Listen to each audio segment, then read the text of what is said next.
ٹھیک جی. بریگیڈیئر فاروق حمید صاحب، خاص کر کے جدھر فاروق بنگش صاحب نے اشارہ کیا ہے کہ دہشت گردی کے حوالے سے جو ہے نا وہ بہت پاکستان اس وقت جو ہے نا وہ ایک گرداب میں پھنسا ہوا ہے. ہمارے سیکورٹی فورسز جو ہے وہ آئے روز قربانیاں دے رہی ہے.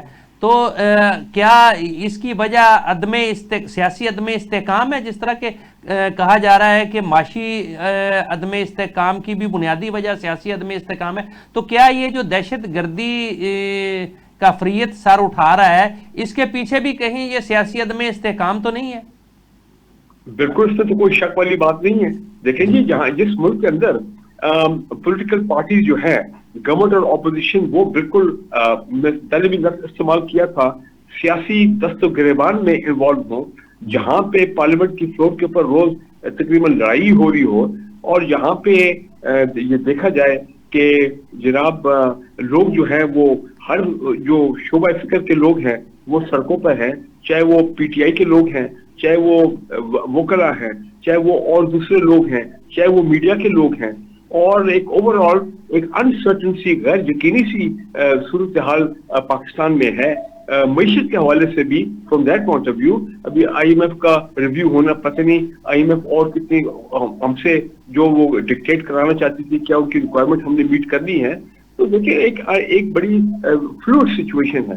اس حوالے سے جب ایسا معاملات ہوتے ہیں تو جو انٹرنیشنل فورسز کا جو ایجنڈا ہے پاکستان کے حوالے سے کہ پاکستان کو ہم نے ڈی اسٹیبلائز رکھنا ہے، پاکستان میں ہم نے بد امنی کی حالت سے نکلنے نہیں دینا، پاکستان کی مسلح افواج جو ہیں ان کو ہم نے اسی دلدل میں پھنسائے رکھنا ہے، چاہے وہ کے پی کی دہشت گردی ہو، چاہے بلوچستان میں ہو، اور سب کچھ ہو رہا افغانستان سے بیٹھ کے.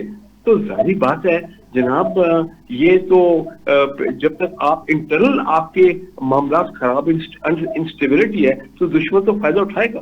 چاہے کوئی دشمن پاکستان میں ہو، چاہے کوئی دشمن باہر سے ہو، تو ان کے لیے تو ایک موج میلے والی سچویشن ہے. اور وہ آپ دیکھیں، وہ دنگنا رہے ہیں، وہ فائدہ بھی اٹھا رہے ہیں. اور کے پی میں تو آپ کو پتہ ہے وہاں پہ پی ٹی آئی کی گورنمنٹ ہے، اور وہ کتنے آپ نے دیکھا ہے کہ کتنے 3-4 لانگ مارچ تو وہ کر چکے ہیں اسلام آباد کی طرف سے. 26 نومبر کو تو خون خرابہ ہو گیا وغیرہ. تو وہاں پہ لوگ کتنے مشتعل ہیں، پشتون بھائی ہمارے کتنے مشتعل ہیں، وہ پی ٹی ایم والے جو ہیں وہ بھی میدان میں آگے ہیں. اور بالکل سراپا احتجاج اب پورے بلوچستان میں آپ دیکھ لیں کہ کبھی بلوچستان کے روایت میں خواتین باہر نہیں نکلی تھیں، لاکھوں کی تعداد میں خواتین باہر نکل رہی ہیں. آپ ان کو کہیں کہ یہ بھی کہہ سکتے ہیں کہ بلوچستان کے لوگ جو ہیں مرد، وہ ان کو ایکسپلائٹ کر رہے ہیں.